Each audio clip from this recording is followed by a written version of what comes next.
wake up in fear moments every day of my life, every day of my life.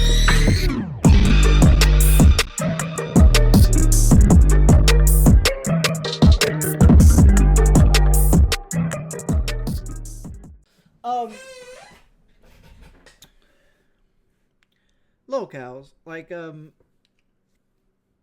was going to tell a story. People that follow locales in general, right? And this is generalization. This isn't everybody. Chad, thank you for the $5, Richie. I'm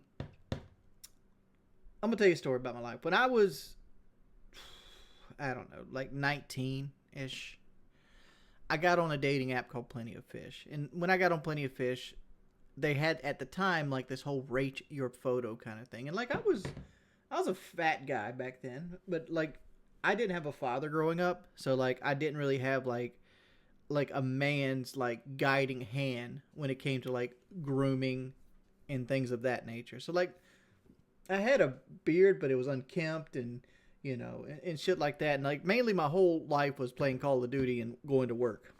I worked at a place called MetGlass.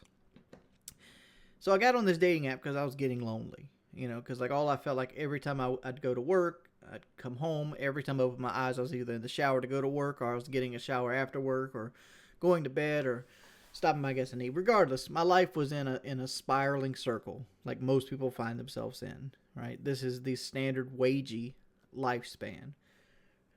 So I upgraded a Plenty of Fish account. I wanted somebody to experience life with, and I uploaded some photos, and because I was young and I had very low self-esteem, the very first few photos I uploaded was like of me and stuff I owned, right? Like be it my truck, my boat, my house, whatever it might be, because I felt I had more confidence in the stuff I owned than in being me as a person, right? So they had this thing where like you had to take a full body photo. So I took one standing in the yard, I don't know, probably 25 feet back. And they automatically enrolled it in this was 15, 20 years ago. They automatically enrolled it in like this like rate your app. And like, so I got on one day after work and I looked at my rated pictures and all my pictures were like 1 out of 5 stars. All of them.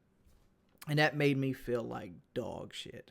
Like utter, complete dog shit. And this segues into what we're talking about locales in a minute. But eventually I got a date. And I remember what movie I took her to. I took her to see Drag Me to Hell. She picked the movie. It wasn't my choice. She wanted to go see Drag Me to Hell. So that kind of dates right around when this happened.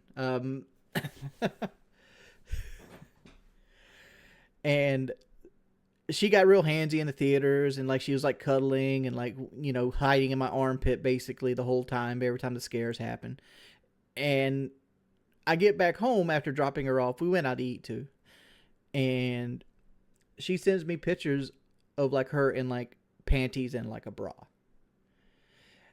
At this point in my life, this was like the first time seeing like a woman outside of her clothes that wasn't like in a Victoria's Secret magazine, right? Like the whole like smooth legs, flat stomach, and it made me almost nauseous. Like, and I was like, instead of being like, why is this like, I don't like this, I'm like, why is this making me nauseous? And I realized that I had been conditioned so hard by like the media and things like that I didn't know what an actual woman looked like. And this point in my life is the difference between a lot of men. This is the split. This is the fork in the road, the split in the woods. No, I still talk to her to this day. I'm still friends with her. I didn't say anything like this. And that's why I'm not giving her name out right now. But she was a bigger girl. And like, and I realized like, yo, I look the same as she looks. It's like, and like I had to sit down and I had an evaluation with myself, right? Because I enjoyed my time with her. I enjoyed being around her. She was obviously sexually attracted to me because she gave me a picture of herself in like her most vulnerable state. And my body reacted a different way, and I was confused by that. And I feel like a lot of like people who look at like subscribers, not subscribers, like Twitch streamers or like people who view people like Johnny Elbows, they feel inadequate, right? They feel worthless and they don't know how to deal with their emotions. I think a lot of them are emotionally immature. So their first reaction isn't to question why do I feel this way. It's to be like, well, the way I want to feel is right, but this other person is way worse than me, so I'm going to stay exactly where I'm at, right? So like when you see somebody like Johnny Elbows, you can pick on him and you can laugh at him and you can make his life bad. And they all do this behind like cartoon avatars or like avatar of some sort that isn't themselves, right? There's a whole segment of men that are afraid of being themselves. And they need to have this critical thinking. This is a weird story. It's a true story. It's a 100% true story. T, I'm sorry to single you out like here, but like I can guarantee you that when you got fat, there's never going to be a time in your life you don't see yourself as fat again. No matter what, because like I went through this with Kelly. Like Kelly went from like 230 pounds to like 160 pounds, right? And she recently put some more weight back on. She's back over 200 again, but but she lost right around 70 pounds, right? For like a 5'4" woman, that's huge amounts of weight. And she was still unhappy with herself. And I'm like, and you know me, I'm not eloquent as a motherfucker. Like, I'll say shit the wrong way. Like I told her, like, yeah, I'm like, dude, you're like 20 pounds from being your ideal weight. And then like, instead of being like, well, yeah, he's right, this is my ideal weight. He's like, she took it as like her current weight wasn't ideal for me. You know, women are a very complex creature. I don't even think DSP lives in a delusion. I think DSP honestly believes he has a successful business, and DSP doesn't have a disconnect between like he's a gambling addict that's also an alcoholic. He's a high functioning addict is what Phil is.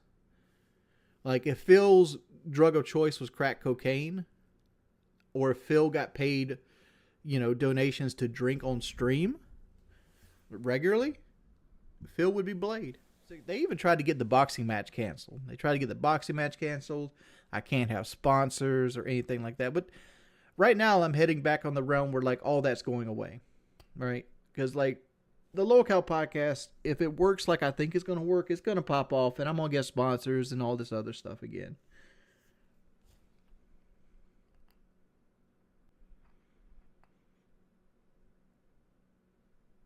And like they don't see the end of it. It's like, like people will say like, oh, I'm baiting, like I'm like abusing or like trying to like pity donations and stuff like that. But like my wife is a cancer survivor who has to have a lot of hospital visits, right? A lot. Like our deductible is $1,500 a year. That's happening every year.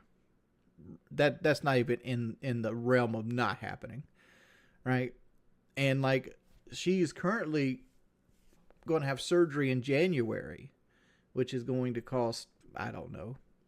I told her, who gives a shit, right? Like we'll make payments. I'd rather you be healthy. All right. I'm going to tell you right now, he wants to be on the Local podcast, Wings007. I'm going to tell you right now, that'd be the worst decision he ever made. The worst decision he ever made. Because I know a lot about Wings007. And he's gonna want to come on the podcast and call me a pedophile and all this, and I'll let him. But I will have a package in store for him that will make him leave the internet. he will leave the internet. I don't even know what that word is. Let me look it up.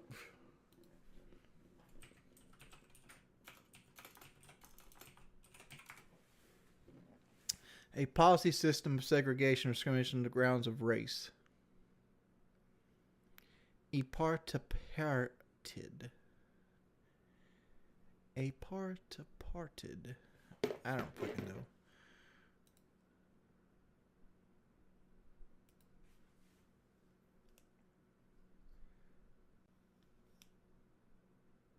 I was like the pronunciation over here, right? It's like it says apartheid. It's like, come on, what the fuck is that?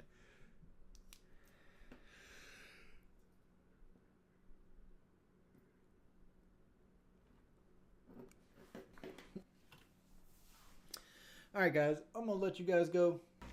Looks like this stream's getting deleted.